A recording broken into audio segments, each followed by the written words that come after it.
And I just find it all fascinating. And I actually believe that death can be beautiful. The afterlife is beautiful. They have a grand old time up there. Like I'm not afraid of it.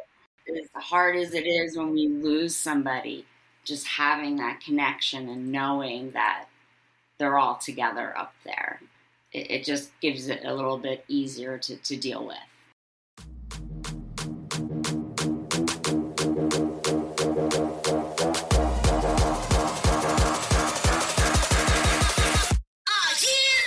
Welcome to Suburban Warrior, the podcast that will impact, inspire, and empower you to transform your mindset and become the badass warrior that you are.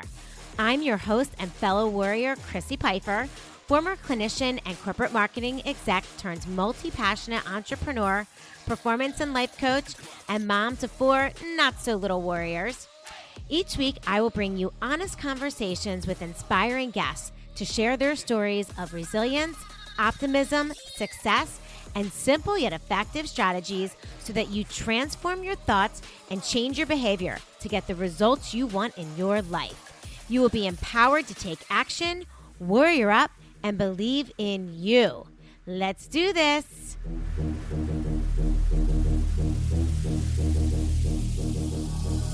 What's up, warriors? Welcome back to another episode of the Suburban Warrior Podcast. I'm your host, Chrissy Pfeiffer, and I am back this week with another amazing Suburban Warrior here to share her story and her gifts with us today. Before I get into my guest today, though, I want to remind you all that we have recently launched the From Pause to Power Roadmap. It is a detailed guide of everything you need to know through your perimenopause and menopause journey. It's really just full of all of the information that I wish I had about 10 years ago. And you can download it for free at suburbanwarriorpodcast.com. And while you're there, be sure to sign up for our free weekly newsletter. Again, this newsletter is jam-packed full of the latest news on women's health, and it's delivered to your inbox weekly with all of the highlights from the latest podcast as well. So be sure to sign up for that too. So welcome back to the podcast. I'm really excited about my guest this week because we're going to be talking about a topic that I think not only myself, but everyone else is really interested in. And maybe it ties not specifically to physical health of women in midlife, but it's really a little bit more about the mental and spiritual side of our health. And my guest today, throughout her midlife journey, really started to realize some amazing gifts that she discovered. So let me introduce to you Tami Pitetti Sanders. She joins us to share her deeply personal journey through profound grief and unexpected transformation. After the sudden loss of the family dog and then her beloved father shortly after, Tami found herself navigating a world that had completely shifted. As she moved through the rawness of grief, she began awakening to spiritual gifts she never expected, ones that both comforted and challenged her. In the midst of emotional upheaval, she also faced the painful loss of relationships that could no longer hold space for the woman she was becoming. Today, Tami speaks with honesty and heart about how loss cracked her open and led her to a path of intuitive awareness, deeper connection with spirit, and ultimately healing. Welcome to the podcast, Tami. Thank you so much for having me. I'm so excited to be a guest. I love listening to all your podcasts. They're great. Oh, well, thank you, Tami. Well, I'm so excited to have you here because I really do truly believe that this is a topic that so many people and so many women are interested in because, whether we believe that we have some intuitive gifts of our own or, we are just really struggling to understand, what happens to our loved ones when they pass on, right? It's just like this understanding that what is next for us. And I know personally, I've read books, I have met with mediums, and I truly believe that we all have these intuitive gifts. I just think it's like a ladder that we're all on. And some of us are higher up on the ladder and able to tap in to that, and some of us are a little bit lower.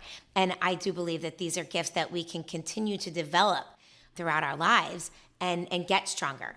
So I'm so curious and I'm so interested in hearing your story. So why don't we start there? Why don't you start with a little bit about, your journey of how you started to recognize these gifts that you were having and what really the gifts are. Sure. Well, I feel like I need to go back before these losses. I feel I was Yeah. always intuitive, like somebody came to my mind and then I'd hear from them the next day or those kinds of things. My mom is also very Yeah. intuitive as well.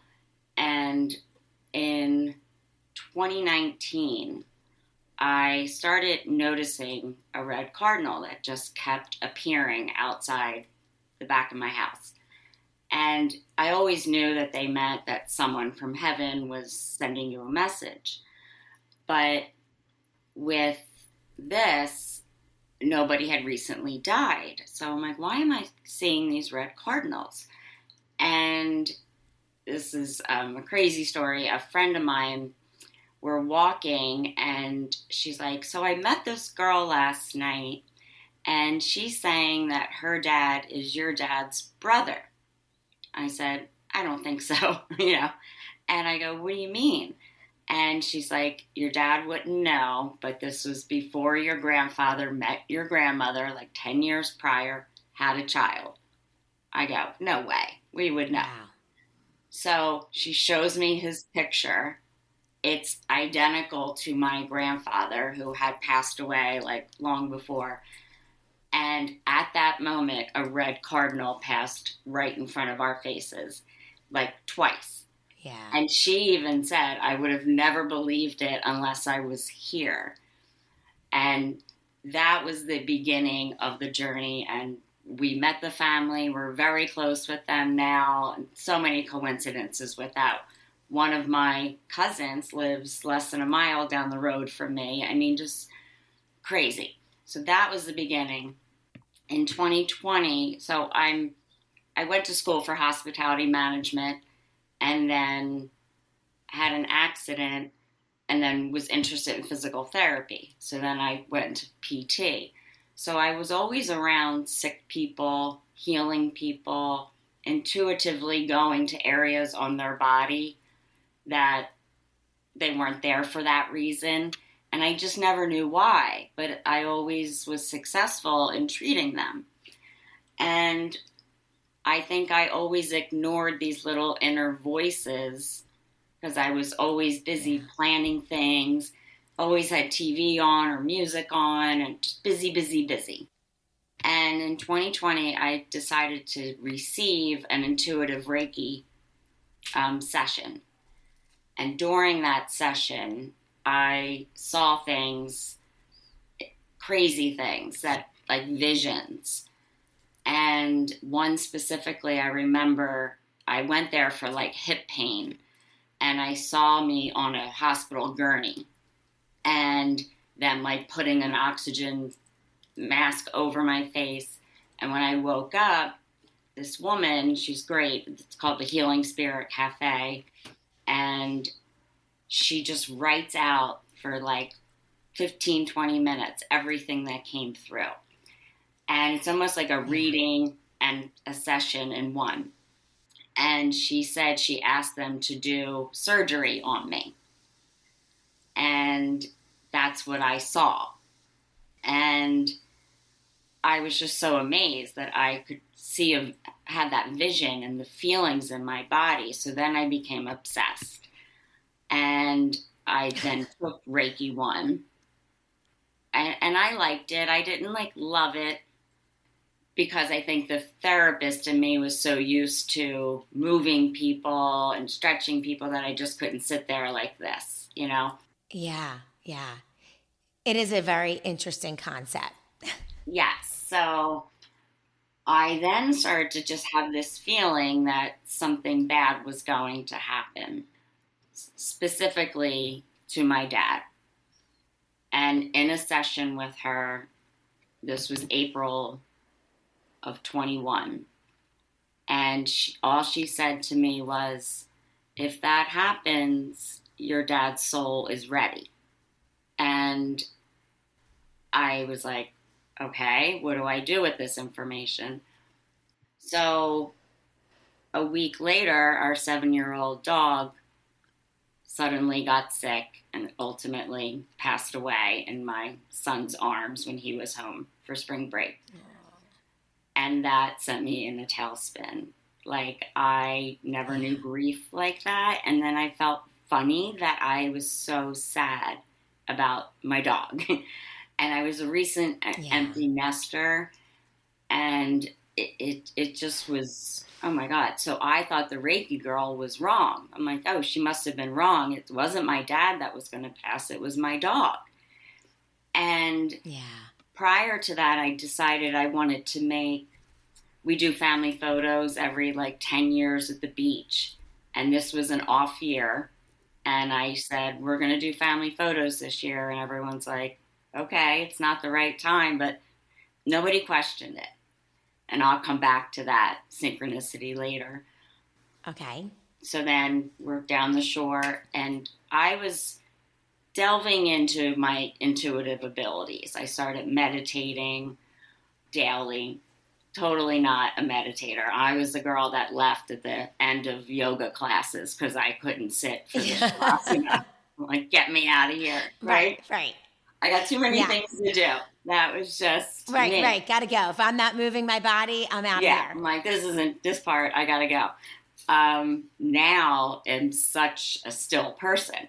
So we were down the shore, and this was like right after COVID, and I did notice a couple changes in my dad, but a lot of people changed. A lot of people, couldn't exercise as much or do what they normally do.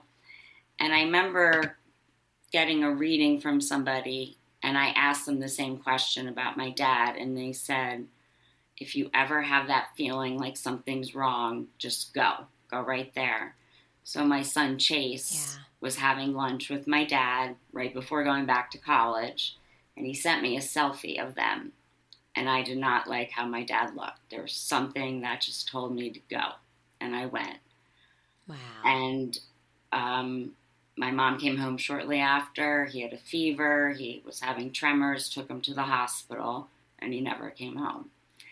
It was just crazy. And going back to that photo, our family photo happened to be on the front page of like the Mainline Times when my dad was in the hospital of all times. So we had that hanging. So how that all came together was just, he loved staring at it. And somehow, because of my brother-in-law, Dom, it got on the front page of that newspaper.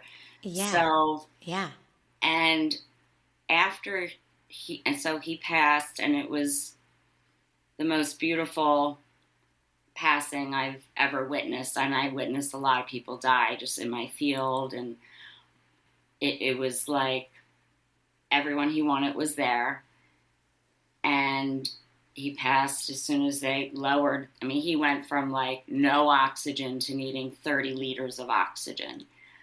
And so it was so hard intuitively knowing what was happening as well as medically knowing what was happening and trying to be there for my mom and my sister, our kids, and explain to them, like, this is what's happening. No, he's not going to get better.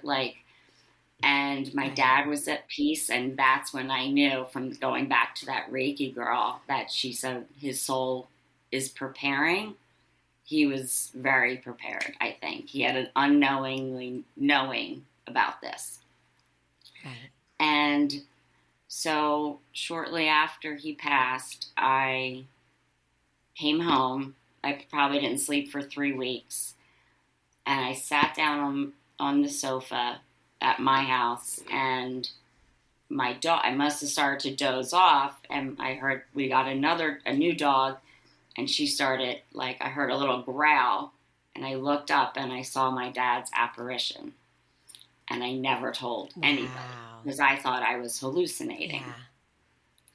And so explain for us a little bit what that looked like for you, like in that moment. Like, It was just like, let's go a little deeper on that because that's crazy. yeah. I was like, what? And I can't even, it was just like it was bright, and it just looked like this bright light that was just to the right of me, but I could see my dad, like, but not in full form. And I just Yeah. felt that his presence, like how I always felt when he was in my presence and around me. Okay. And like, I just knew right away that that's what it was. I'm like, it was either like an angel Yeah. or now he's my angel. That's exactly what I felt like. And then it was gone, and Yeah. as fast as it came. And I never told anyone. And somebody suggested I go see a medium. And I never saw a medium before. I would Okay. go to psychics, like on the boardwalk type of thing down the shore, you know. And my dad would always say, don't Yeah. waste your money on that BS, And Right. we Right. would. And Kim and me and my sister. And Yeah, because it's fun. It's yeah, fun. Why not? yes. And Yeah. some of the things, act like surprisingly, came true that these women on the boardwalk told Yeah. us. And so Yes. she said, your dad wants you to know that that was him that you saw when you were sitting on the sofa with the dog. And I was just blown away. Wow. And she was the only Wow. person that helped that tightness in my chest go away. Because my family. I mean, Yeah. you met my parents, and Yeah. Yeah. we're I very do. close. And it was Yeah. just a whole new world for especially my sister and I. My Yeah. mom was my parents were together since they were 12, you know. Oh my gosh. Oh. I know. I know. And you have such a beautiful family. Oh, thank you. And like what a special gift. But so when you had that tightness in your chest, was that because you know that you saw your father, but you were it almost was so crazy that you didn't know who to tell or how to explain it, or should you be like pushing it aside because it's not real? What was that tight, or was it just the grief? What was the tightness in your chest from I that think it she was a helped you relieve? combination of everything. It was Okay. probably the Yeah. grief. Like I said, we've lost other people, but this was the first. Like, daddy's little Yeah. girl. And between the Yeah. two that were 4 months apart, between the dog followed by my dad, I was still getting over Yeah. that. And Right. it was, I Yeah. just didn't know what to do with these emotions. And in my friend Yeah. groups, I was the planner, the social director, and I just became not incapacitated. I was still doing things, but I started to say no to things. Yeah. Yeah. You lose the interest a little bit. Yeah.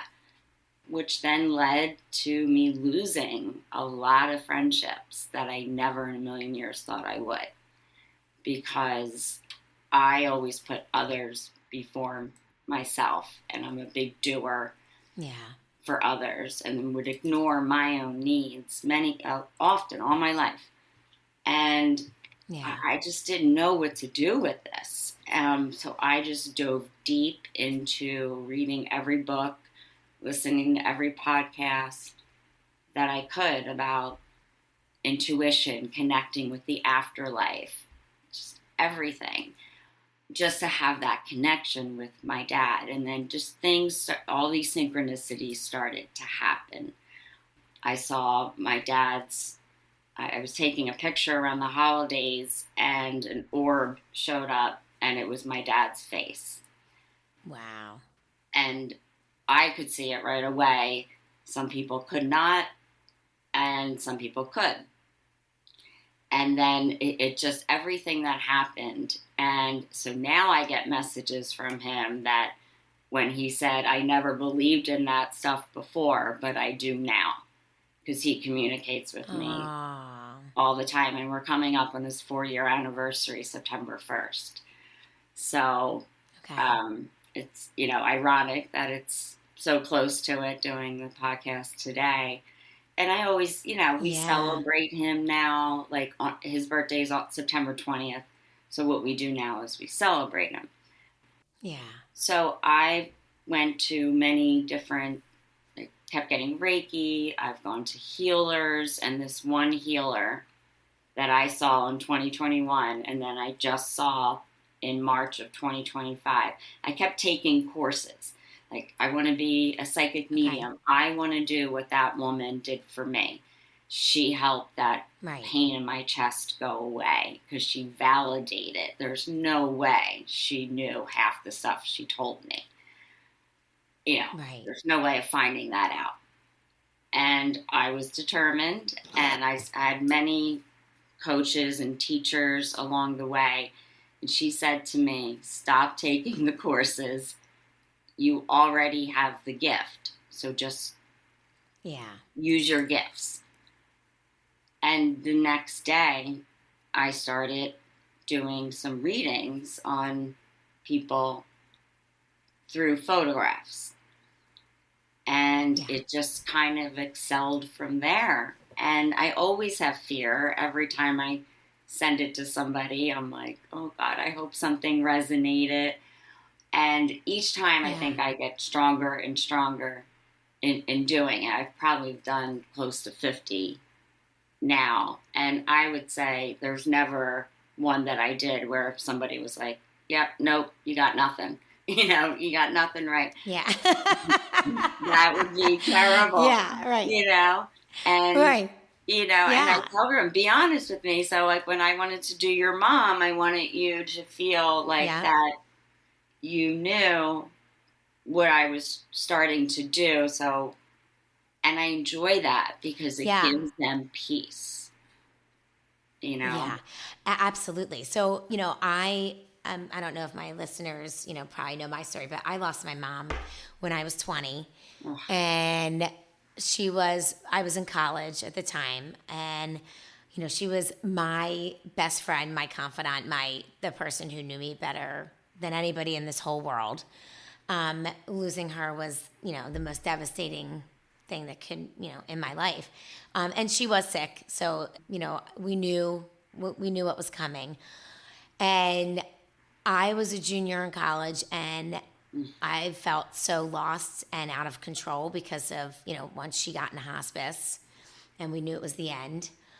And I'll never forget. Only a few people even know this story, but I was searching for so much comfort and what was going to happen, that one night, like late in my room from college, I called up the psychic hotline. And this is when the psychic hotline was like 99 cents for the first minute, yeah, $5.99 for every minute after. Okay, I had no money. I was in college. I don't know what I was doing. It was like a 1-800 number. yeah, And I spent so much time on the phone with this psychic. But I'll never forget, like, she said things that were 1,000% true that at the time I thought was a bunch of BS. And, one of the things, like she said, she sees me in a white four-door car. I ended up literally months later getting that car out of the blue. I had no wow, idea. And she did talk about, I see, your mother, is very ill and is, it might be her time. And I remember on the phone getting so upset about her saying that and be like, that can't be, no. Like, I just didn't want to face it. And she's like, well, maybe it could be your grandmother. But it oh, wasn't. It was my mom. But I'll never forget. I literally, I think our phone. This is kind of the funny part of the story. Our phone bill came because I was living with 6 girls, and like my portion of it was like $500. And at the time, who has $500? I like used like scholarship money that I had to pay the phone bill. oh I mean, my it was insane. But I know it was crazy. But my whole life, really, since she has passed, I have been searching for like that. What you said, like that comfort.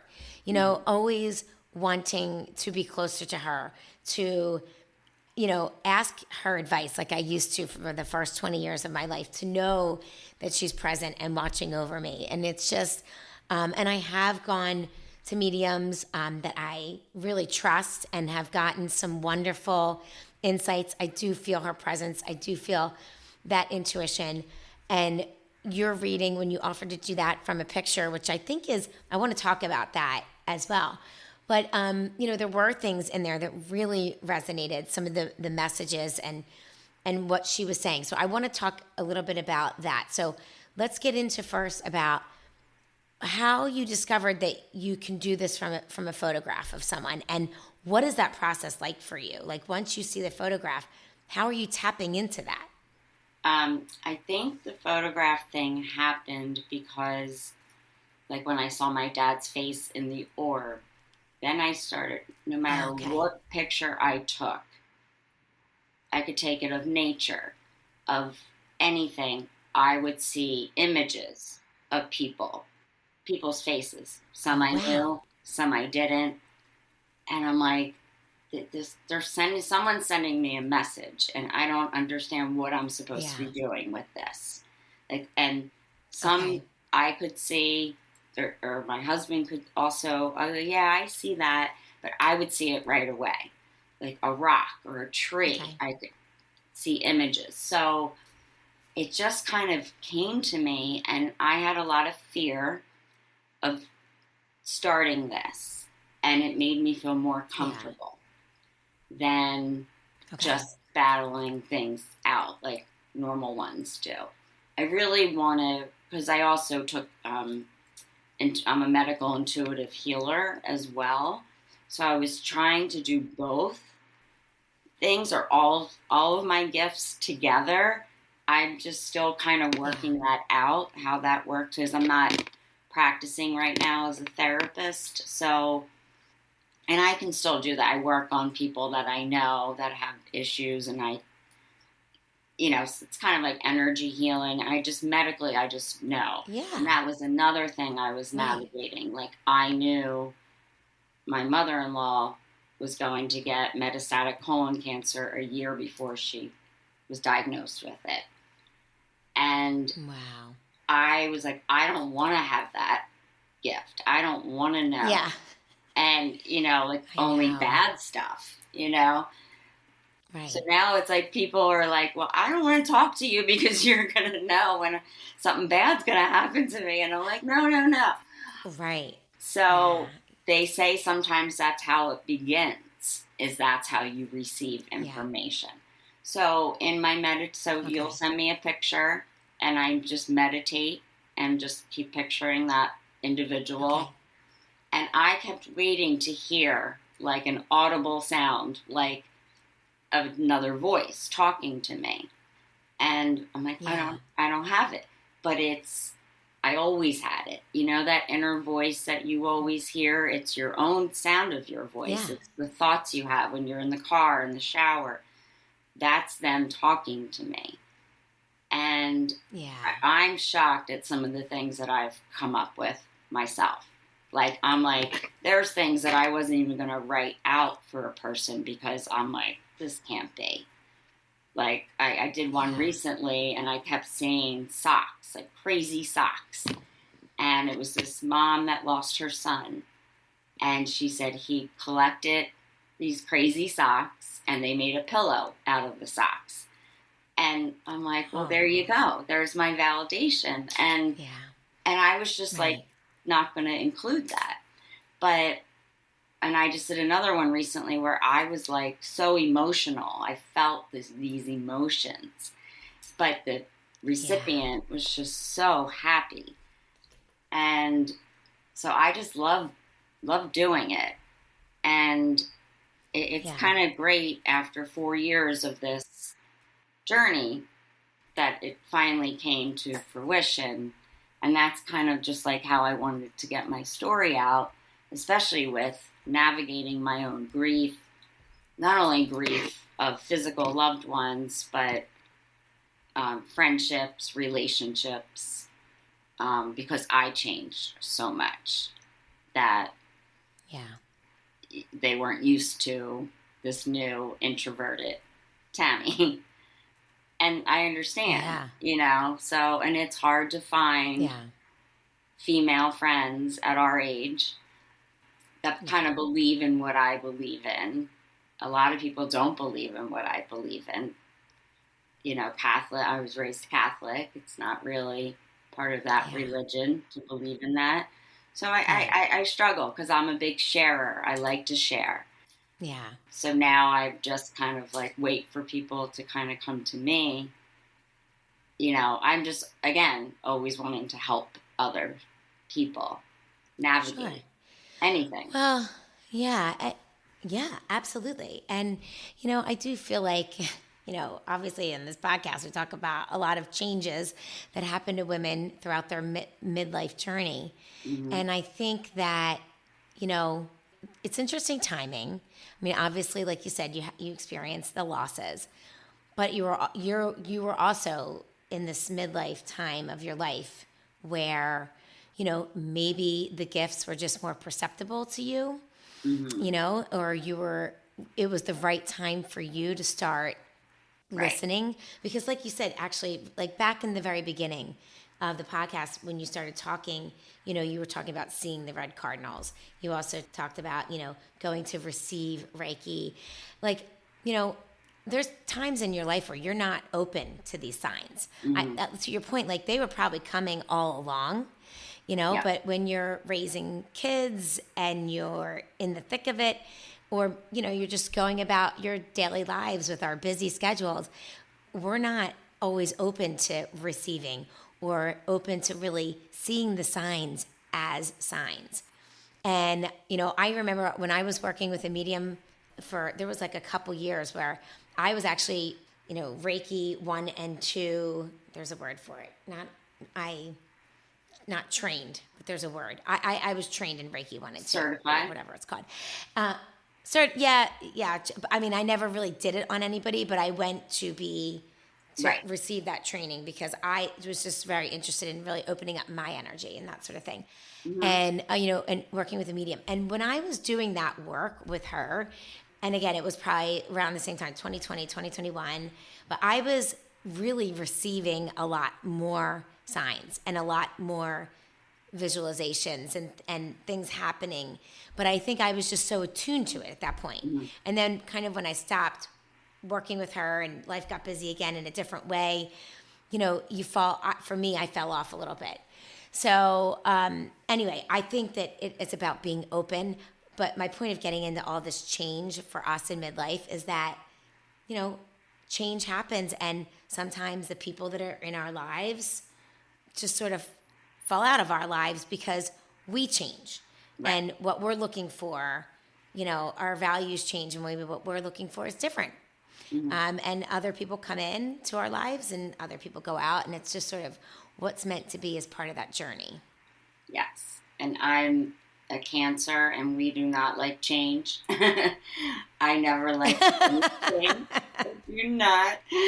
Yeah, So change is now difficult. I'm okay with it. I have to be. Like, I didn't even Yeah. like birds before. Like, I was not a nature girl. Now we live right near Marsh Creek Lake, and I walk there every day. Like, and if I don't, like, I have to see water, trees. I notice like leaves falling off the trees, like things that I Yeah. just, like you said, I'm sure I was getting messages all my life, but everything is appropriately timed for me. And, Yeah. you can't look back. Like, I've had a lot of traumas in my life, like medically or accidents, things that happened. And I thought I always survived them and got over them and moved on. And it wasn't until I began this journey that I had to heal some inner wounds, deep, deep healing of things I held on to, because I'm like, I can't help heal other people if I'm not healed.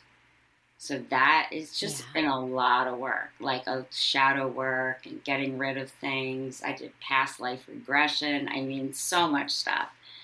And I just find it all fascinating. And I actually Yeah. believe that death can be beautiful. The afterlife is beautiful. They have a grand old time up there. Like, I'm not Yeah. afraid Yeah. of Yeah. it. I mean, Yeah. as hard as it Right. is when Right. we lose somebody, just having that connection and knowing that they're all together up there, is Yeah. um, it just gives it a little bit easier to deal with. If you have to, Absolutely. we're all at that age now that we're losing our parents. Right, right. So tell me a little bit about, because you were talking about past life regression, and I think that is, I'm not sure if it's exactly what I think it is, but it's a lot of what is in some of my certifications that I do is when we're talking about health and we're talking about our DNA and our cells. Like we're talking about like we are literally are experiencing all of the traumas that everyone in our familial line have experienced, right? It's like encoded in our cells. So, if your grandfather fought in a war or your grandmother experienced, miscarriages, like that, the trauma from those, are they form in her cells that then get passed on to your mother and get passed on to you. Yeah. So is that sort of the same as like past life regression? Yeah, Yes. Like right. you, Dealing with all of those traumas, right? Like that yeah. you don't even really fully consciously know about. It's subconscious, right? Yes. And that's what I struggled with a lot because I'm all about needing validation. And I went under hypnosis and all this stuff came out. Like apparently I was a healer back in the day. Like I taught myself to be a healer. And one of the crazy synchronicities is my father was my father in past lives, like in like 4 of my past Yeah. lives, which apparently isn't very Wow. common. But this was like crazy. Like it was like the 1700s or something, and they were like stoning my father to death. And I went to save him, and they went to burn me they burned my right leg with a flame.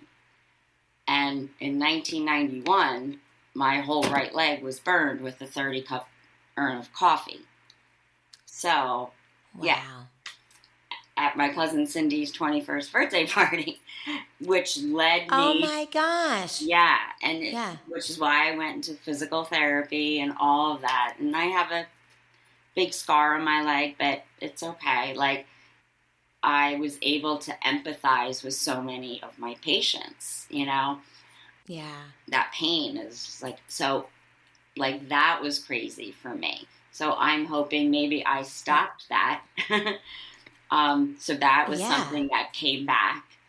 And they say if you go through it and you deal with that pain from back then I stopped it from happening and passing on, those kinds of things. It was very interesting. Right. I taught myself to heal my leg in the 1700s. So I've just had a history of being a healer. And Wow. I found it really interesting, but then I'm like, but I can't really validate that. But if it came out under hypnosis, then there has to be some truth to it, Yeah. Well, when you really think about life, there's a lot that we can't validate, right? And there's a Yeah, lot true. that we can't see. And what we can't see, it doesn't mean it's not real. Like I always use the example of gravity. We know gravity exists, right? People tell us that it exists. We're stuck to this earth. We're not all floating around, but we can't see it.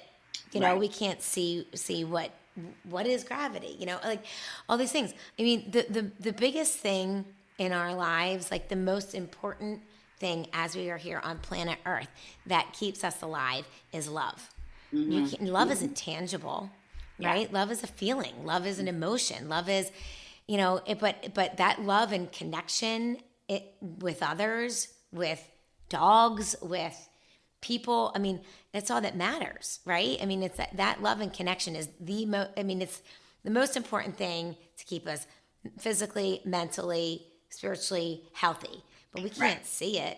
We know it exists, right? So a lot of times when we're talking about this, woo-woo, whatever you want to call it, past life, people that have gone before us, the world of spirituality and the spiritual realm, it's unknown and we don't know, but it doesn't mean it doesn't exist. And, you hear all these stories and you read all the books, and if they're all kind of the same, how can we refute it?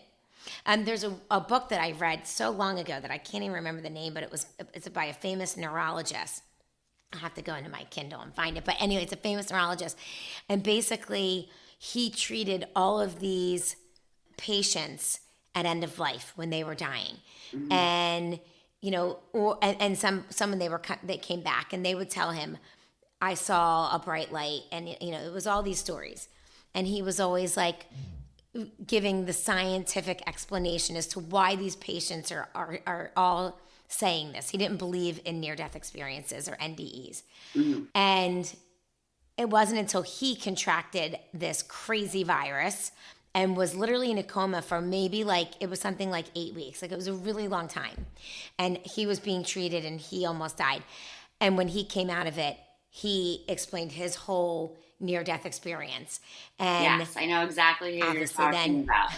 Yeah. Yeah, it's a very famous book, and I love the book. I'm sorry, I'm not remembering the name of it, but I was so intrigued. I read the book so quickly because his story is just fascinating, and then he completely goes back and takes back everything he said about science because he's like, he knew from a medical standpoint all the things that were happening to him and where his brain waves were. He's like, it couldn't have been science. It wasn't science. It was. I was completely, in another realm. This is what it looked like. This is what my experience was, and it's just very fascinating. So, again, until we are able to experience it for ourselves, who are we to refute it? Right. And I think my dad, whenever, if my mom or my sister or anyone in my family was questioning things, he would send us. So I have two things that happened that were undeniable. We went as a family after he passed to Italy. It was 2023. And everything that could have gone wrong was going wrong. Missed planes, lost passports, my mom fell. It was just, we're like, what is happening? And, there was 12 of us and it was, and all she wanted to do was go to this one place that her and my dad, the one place in Italy that they never visited before, and they went many times.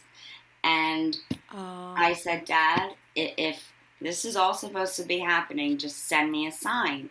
And his sign here is the red cardinal. I'm like, I don't know if there's red cardinals in Italy. So I just said a colorful bird. And the next day, there was, I forget when I asked for the signs, there was this animal following me, and I looked down and it had every color of the rainbow on it, and it was called a golden pheasant. And wow, I forgot. So my son said, Mom, that's what you asked Poppy for. I go, oh my God. Oh. And then after that, things were better. And then me, Mom, and my sister and our daughters, Hannah and Sam, we went to Canada, and it was my dad's 1-year anniversary. And we're walking home from a restaurant, and we're laughing and talking. And all of a sudden, my phone says, Dad calling. And my phone never announces when anyone calls, but it just said, Dad calling, and it rang twice and stopped. And I love that those things happened with my family, because I could tell them all these things, but when they actually witnessed it, that was definitely my father helping me. Yeah. To help, absolutely. To show them. Yes, that this is happening. And, one of the mediums that I was working with, who I also interviewed on the podcast, she's literally in episode 3 or 4. Her name's Michelle. But, I listened to that. I loved it. Yeah. She's amazing. But she would always say that spirit really speaks through technology a lot because it's easier for them to manipulate. So whether it's a radio song or our phones or, whatever it may be, the Wi-Fi, blinking lights, she just said spirit communicates very often through technology, electricity, that sort of thing, because again, electricity, we can't really see it, but, spirit can manipulate that a little bit easier for us. So I think I've had some really amazing experiences that were either through the radio or through like lights in my house or, just through that technology. And I think that's really awesome that you had dad calling on your phone. Like that's I pretty know. special. And also I will never delete his contact, even though I know that probably his number is given to some. I just can't. Right. And my mother-in-law. Right. Well, okay. So funny story about that is that, my mom passed too early, way before cell phones. But when my dad passed away in 2017, same, I have his contact in my phone and I cannot delete it either. But there were times like that I kept accidentally hitting it. Cause on your cell phone, if it's in your favorites, sometimes you pocket dial people. Yeah. And the guy who got his number was texting me. And I just said, I'm really sorry. This was my father's phone. He passed away. Aww. I can't delete his contact. And he was like so sweet about it. And he's like, yeah, no, it's all good. No worries. But anyway, same. I have his voicemails in my saved voicemails. I have his contact in my phone because, it's really, for me, it's very difficult to delete those. Right. To me, that's too final, I think. I don't know. Yes. But, yes. I know a lot of, so my mother-in-law, who was never a tech person, we always had to help her with her phone. Brett, my husband, brought home her old phone that has not been in service for years. And it's sitting there. All of a sudden, we hear this beep, beep, beep, like an Amber Alert kind of a beep. And It was that phone that was no service. And it was like a weather alert, but it said for Manhattan Beach, California, which is where his sister lives. And we're in PA. Oh. He was from Connecticut. So I said, wow, she must be getting a lesson up in heaven because she's trying to communicate with all of us. And it happened twice. And then that was it. So soon after she passed. And I loved her doing that for my husband. Because he didn't really believe in a lot of this stuff until he saw all these things that were happening, And again, I think you can decide if you want to dismiss that, right? And just dismiss it as, oh, the phone is acting up. Correct. Or you can tap into it as a sign. Yes. And I know, okay, so I want to talk a little bit about the reading that you gave to me from the picture of my mom.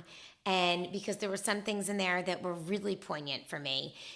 One of them being that she was sending a sign that it was, I'm trying to see if I can read it here, but it was the butterflies, that she was sending me yellow butterflies, when I think of her, or on flowers and stuff.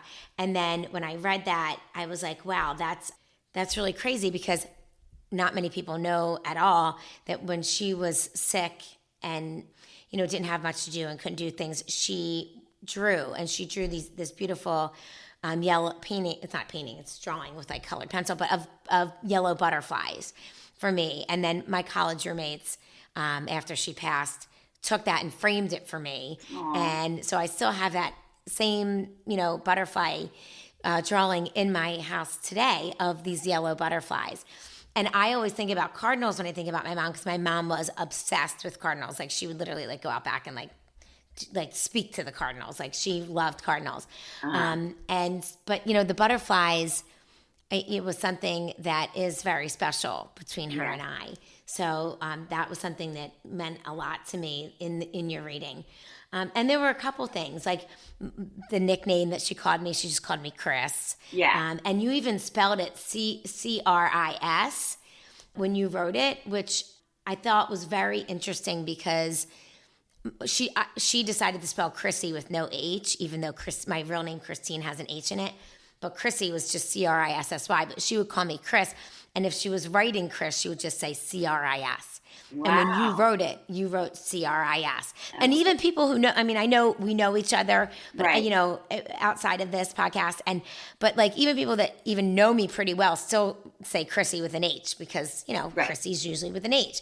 Right. But in your reading, when you wrote it, you just wrote Cris. Wow. So that's how it came to you, which remember. I thought was. I don't even remember. I see it and I feel it and I just write it. Interesting. Aww. Yeah, I know. It's really fascinating. And there were a couple other things, but those were just two things that that really stood out to me. And so I think that, And again, I didn't know how long ago she passed. Like, yeah, I mean, I know I've known you because you knew nothing. She's neighbor. Like, I was like, okay, her mom's passed.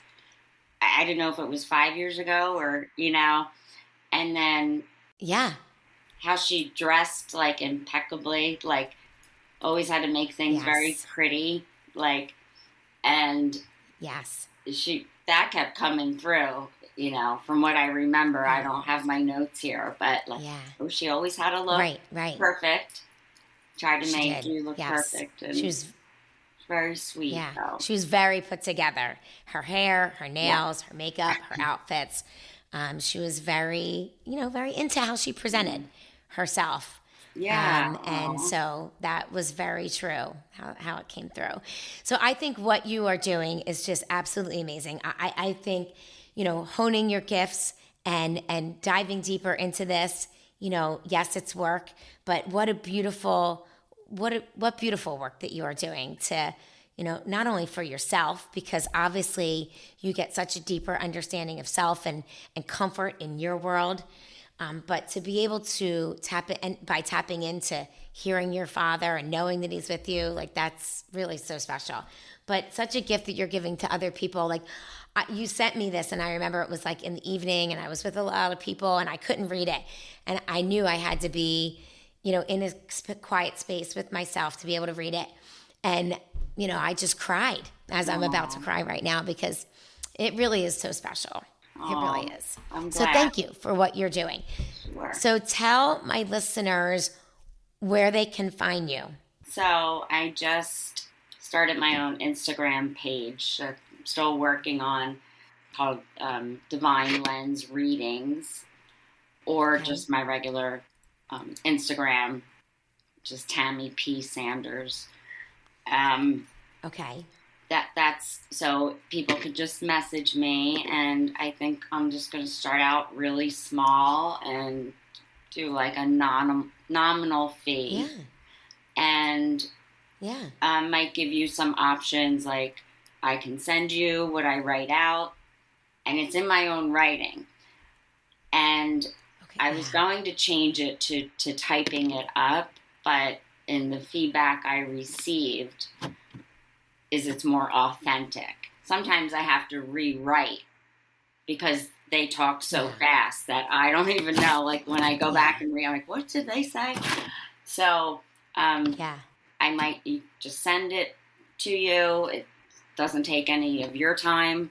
But if you want to have a conversation, because sometimes if I'm reading what I wrote to you, then I may receive other information that I can elaborate on, or you can give me validation that that's the hardest part, is when I send it to somebody and then I like hold my breath until I hear from them. Like, please let something help them, or let something resonate, which I need to get over, because like I said, they've been pretty accurate. So that's just how I wanted to, just another way of helping people. And then eventually I might then go into the actual intuitive medical healing area as well, or somehow combine the two, but for now I just wanted to share how, there are things out there for grief and how to help yourself, and everything really does happen as it's supposed to in life. We may look back and like, why did this happen? Why did that happen? But everything bad that's ever happened, everything good that's ever happened as it was supposed to. We all have our soul's journey. Absolutely. And we do. Can't question it. Yeah. I mean, I truly believe that with you as well. And as you were talking, I'm going to share a quick story too, because when you're talking about, I do think it takes time or experiences for other people maybe to get there. So, my mom passed, like I said, when I was 20. My dad didn't pass till it was 1996. My dad passed in 2017. Probably like around 2015, 2016. My dad almost died. We found him on the floor in his home. He went to the emergency room. My sister and I raced to the emergency room. While he was there, he wasn't getting air. He was basically, I think, in congestive heart failure. But we're in the room with him. The doctor's like, we have to intubate him, meaning they have to put, the tube down his throat for the machine to breathe for him. And, the doctor was like, if you have anything to say or you can be in here. So we were, because it was very touch and go. Like the doctor was like, he may not make it through the intubation kind of thing. That's how much he was losing oxygen. So anyway, my sister and I were on either side of him, holding his hands while he was being intubated. And so a couple of days later, he was able to be extubated, taking the tube out. Yeah. And when he was, so anyone who knew my dad was a police officer, tough as nails. His demeanor was very kind of tough and, manly, and wasn't super sensitive. I think never was like, very emotional or anything like that. Even with us as kids, it's just very kind of, wonderful, but hard ass, really. Okay. And he, as the tube was being pulled out, he just started crying and could barely talk. And my sister and I were there next to him. And, we were like, are you okay? But as it was just tears streaming down his eyes and his face. And he was talking to us and basically recounting his near-death experience that he had. And it was, and like, it was almost like he couldn't wait to get the tube out to kind of tell us about it. And basically he explained how he saw this bright light and he was being pulled towards it. And he saw my mom come out of it and he heard her voice. And she said, "It's not your time yet, Lou. You have to still take care of the girls." And like him even just saying it in her voice and like saying it exactly how she would. Yeah. It was crazy. And my dad almost barely remembers recounting it to us, but he did it with so much emotion and so much like, this is what happened to me and I need to share it with you, that it was crazy. And if I didn't see my dad express it that way, I would never even believe that it happened. But from that time on, I was like, I besides reading the book and all that, I completely believed in like a near-death experience. And my father was even saying things like, my dad didn't even know what an NDE was, or a near-death experience. Like, right. He wasn't that deep spiritually. Like, he wasn't researching. It all just came from him in the craziest way. And so I was like, well, if this is my dad saying this, like, this is spirit talking through him. This is real. So I remembered that experience literally just as we were talking. Did he live much longer after? Several years. He lived after that. And did he change? But, yeah. Did he have a different attitude? Oh yeah, yes, and I think he definitely softened in his old age from that hard cop exterior. For us as a family, he certainly, but from the outside, he's still always this like tough. Right. Literally, he's sort of like a typical cop, tough exterior, Okay. And a man of that generation, Mm-hmm. But yeah, so he did certainly soften, and we talked about it, several times, but it was really fascinating to just witness that. Oh. Yeah. So I just thought I should share, and then I was like, maybe not, but you know what? It came to me for a reason. So maybe someone else out there is going to hear that story. Yeah. Yeah. And resonate with it, because to your point, Yes, exactly. Yeah. And that's what we're doing out here, right? We're just helping people to discover what they are meant to discover in their lives. Yeah, let's just open your eyes. There's so much around us that I've ignored. I mean, signs, a bumper sticker on a car. I'll ask my dad for a blue monkey, something out of, and I'll see a blue monkey, like, because I'm aware, whether it's on a commercial or. You're aware. I'm aware. Yeah. Now. And you're asking for specific signs. Yes. I think asking for that specificity helps the communication. Yes. Right? You're not just like, show me a sign. Well, anything could be a sign. Right. So show me something specific. And right? So I think that's really helpful. Time, too. Like, say, and within 24 hours. or something. Yeah, I love that. Yeah, they need some Right, guidelines exactly. up there. Yeah. Yes, absolutely. Yeah, absolutely. Well, thank you so much for joining us, Tami. We are going to link all of your information and your Instagram in the show notes. Thank And what you. a beautiful conversation with you today. And I'm, really it was so wonderful to hear your story, but what amazing gifts you're developing to really help other people. So thank you for joining us. And guys, thanks so much for tuning in and listening to the Suburban Warrior podcast this week. We will be back next week with another awesome Suburban Warrior here to share her story with you. But please, in the meantime, let us know what you think of this episode. We love to hear your comments. And we also want to know what you think by leaving us a rating and a review. So be sure to click that follow button, leave us a review, because that helps other women find this podcast so that they can hear all of these amazing episodes and tap into their inner guidance and inner wisdom. So thanks again, guys. We'll be back next week. And until then, have a great week.